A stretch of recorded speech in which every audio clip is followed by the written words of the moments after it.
Get ready to level up your English pronunciation. Today we are doing a shadowing practice using Edgar Allan Poe's Gothic masterpiece, The Pit and the Pendulum. This is the third part of the exercise. The rules are simple. Listen closely to a segment of the story. Then repeat it out loud immediately after. Focus on matching a speaker's rhythm, intonation, and pace.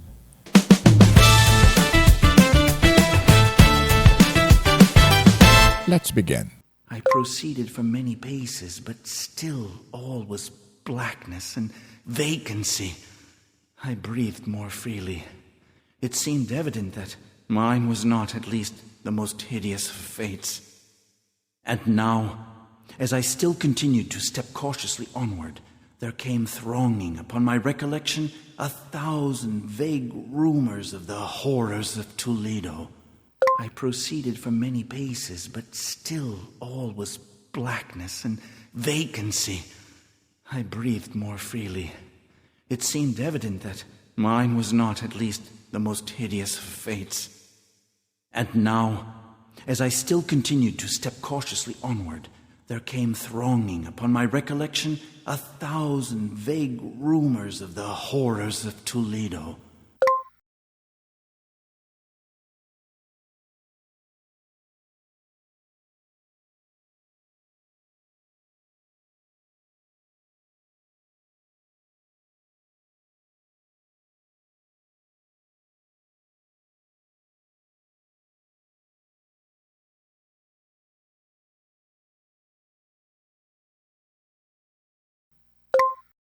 Of the dungeons there had been strange things narrated. Fables, I had always deemed them, but yet strange and too ghastly to repeat save in a whisper. Was I left to perish of starvation in this subterranean world of darkness? Or what fate, perhaps even more fearful, awaited me? That the result would be death, and a death of more than customary bitterness, I knew too well the character of my judges to doubt. The mode and hour were all that occupied or distracted me.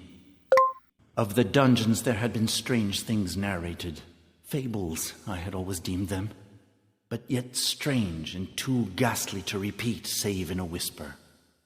Was I left to perish of starvation in this subterranean world of darkness? Or what fate, perhaps even more fearful, awaited me? That the result would be death, and a death of more than customary bitterness, I knew too well the character of my judges to doubt. The mode and hour were all that occupied or distracted me.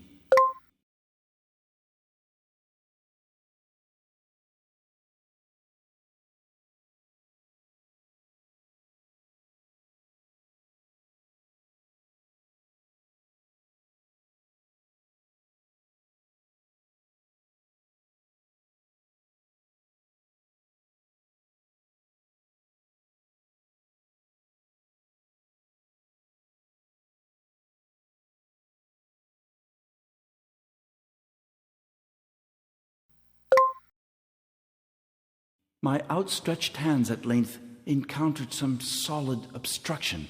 It was a wall, seemingly of stone masonry, very smooth, slimy, and cold. I followed it up, stepping with all the careful distrust with which certain antique narratives had inspired me.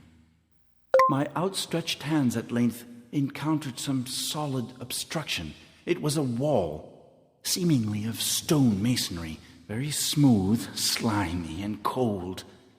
I followed it up, stepping with all the careful distrust with which certain antique narratives had inspired me.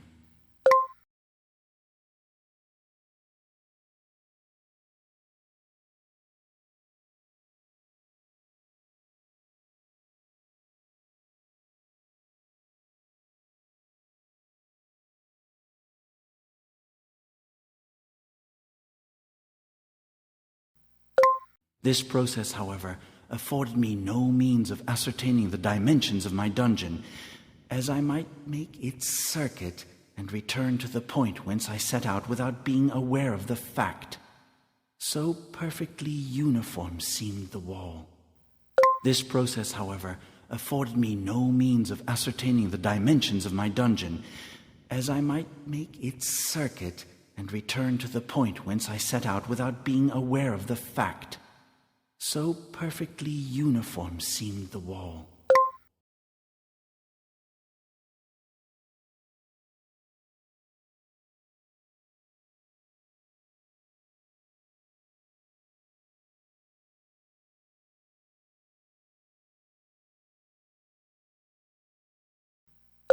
I therefore sought the knife which had been in my pocket when led into the inquisitorial chamber, but it was gone. My clothes had been exchanged for a wrapper of coarse serge. I had thought of forcing the blade in some minute crevice of the masonry so as to identify my point of departure. The difficulty, nevertheless, was but trivial, although, in the disorder of my fancy, it seemed at first insuperable. I tore a part of the hem from the robe and placed the fragment at full length and at right angles to the wall. In groping my way around the prison, I could not fail to encounter this rag upon completing the circuit. So, at least, I thought. But I had not counted upon the extent of the dungeon, or upon my own weakness. The ground was moist and slippery. I staggered onward for some time. When I stumbled and fell, my excessive fatigue induced me to remain prostrate, and sleep soon overtook me as I lay. I therefore sought the knife which had been in my pocket when led into the inquisitorial chamber, but it was gone. My clothes had been exchanged for a wrapper of coarse serge. I had thought of forcing the blade in some minute crevice of the masonry so as to identify my point of departure. The difficulty, nevertheless, was but trivial, although, in the disorder of my fancy, it seemed at first insuperable. I tore a part of the hem from the robe and placed the fragment at full length and at right angles to the wall. In groping my way around the prison, I could not fail to encounter this rag upon completing the circuit. So, at least, I thought. But I had not counted upon the extent of the dungeon, or upon my own weakness. The ground was moist and slippery. I staggered onward for some time. When I stumbled and fell, my excessive fatigue induced me to remain prostrate, and sleep soon overtook me as I lay.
Upon awaking and stretching forth an arm, I found beside me a loaf and a pitcher with water. I was too much exhausted to reflect upon this circumstance, but ate and drank with avidity. Shortly afterward, I resumed my tour around the prison, and with much toil came at last upon the fragment of the serge. Up to the period where I fell, I had counted 52 paces, and upon resuming the walk, I had counted 48 more when I arrived at the rag. Upon awaking and stretching forth an arm, I found beside me a loaf and a pitcher with water.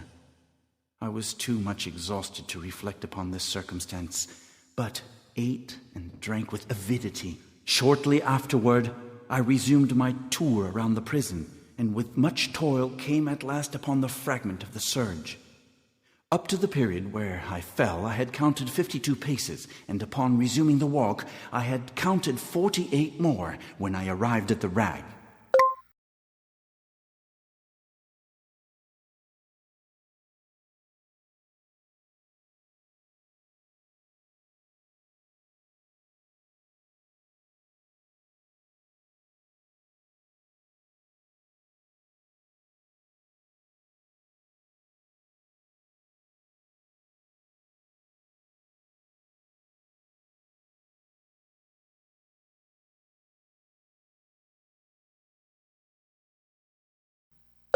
There was in all, then, 100 paces, and, admitting 2 paces to the yard, I presumed the dungeon to be 50 yards in circuit. I had met, however, with many angles in the wall, and thus I could form no guess as the shape of the vault, for vault I could not help supposing it to be.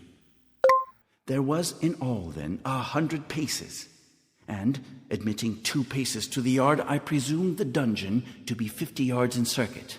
I had met, however, with many angles in the wall, and thus I could form no guess as the shape of the vault, for vault I could not help supposing it to be.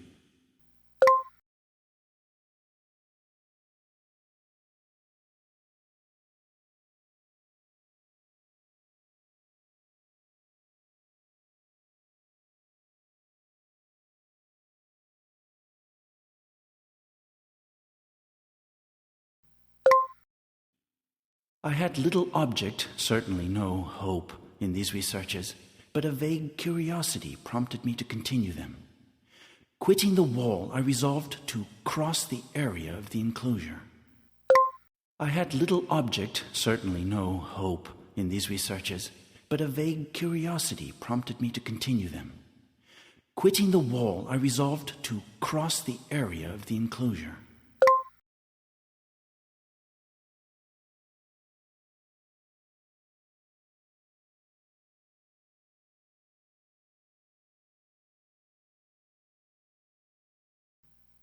At first I proceeded with extreme caution, for the floor, although seemingly of solid material, was treacherous with slime. At length, however, I took courage, and I did not hesitate to step firmly, endeavoring to cross in as direct a line as possible. I had advanced some 10 or 12 paces in this manner, when the remnant of the torn hem of my robe became entangled between my legs. I stepped on it and fell violently on my face. At first I proceeded with extreme caution, for the floor, although seemingly of solid material, was treacherous with slime.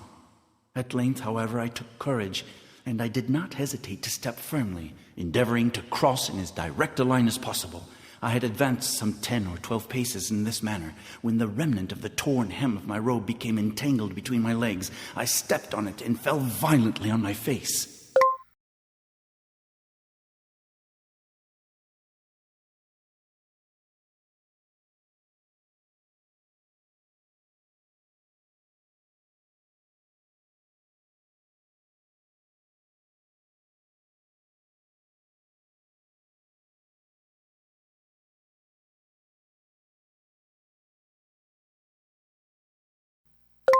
In the confusion attending my fall, I did not immediately apprehend a somewhat startling circumstance which yet, in a few seconds afterward, and while I still lay prostrate, arrested my attention. It was this: my chin rested upon the floor of the prison, but my lips and the upper portion of my head, although seemingly at a less elevation than the chin, touched nothing. In the confusion attending my fall, I did not immediately apprehend a somewhat startling circumstance which yet, in a few seconds afterward, and while I still lay prostrate, arrested my attention. It was this: my chin rested upon the floor of the prison, but my lips and the upper portion of my head, although seemingly at a less elevation than the chin, touched nothing.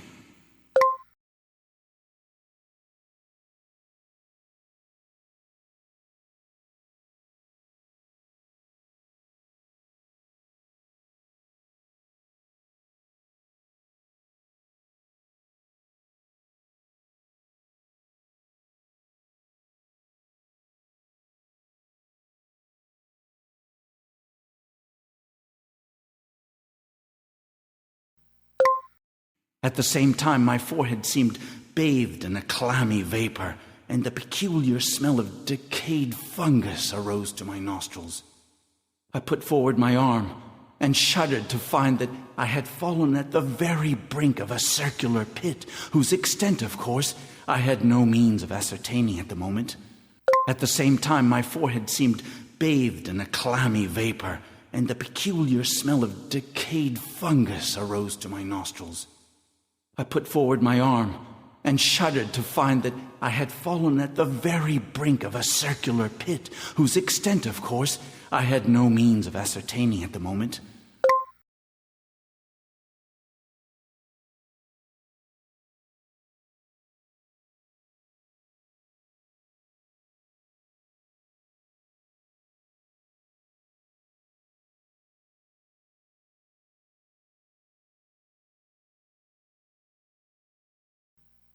Groping about the masonry just below the margin, I succeeded in dislodging a small fragment and let it fall into the abyss. For many seconds, I hearkened to its reverberations as it dashed against the sides of the chasm in its descent. At length, there was a sullen plunge into the water, succeeded by loud echoes. Groping about the masonry just below the margin, I succeeded in dislodging a small fragment and let it fall into the abyss. For many seconds, I hearkened to its reverberations as it dashed against the sides of the chasm in its descent. At length, there was a sullen plunge into the water, succeeded by loud echoes.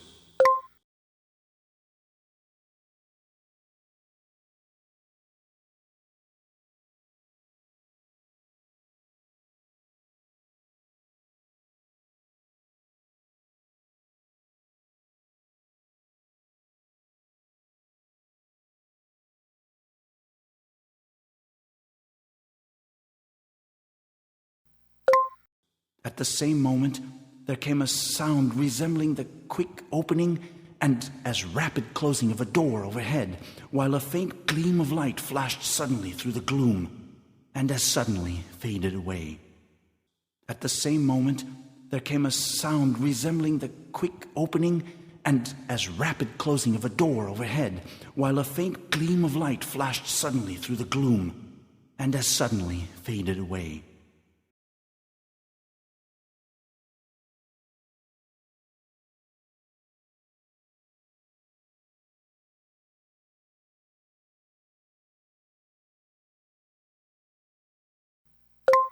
I saw clearly the doom which had been prepared for me, and congratulated myself upon the timely accident by which I had escaped. Another step before my fall, and the world had been me no more. I saw clearly the doom which had been prepared for me, and congratulated myself upon the timely accident by which I had escaped.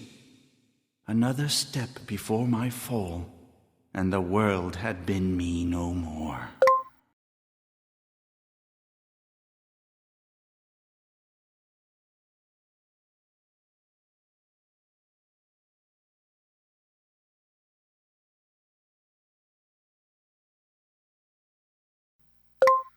Thanks for being with us. See you on our next video. Let's speak up.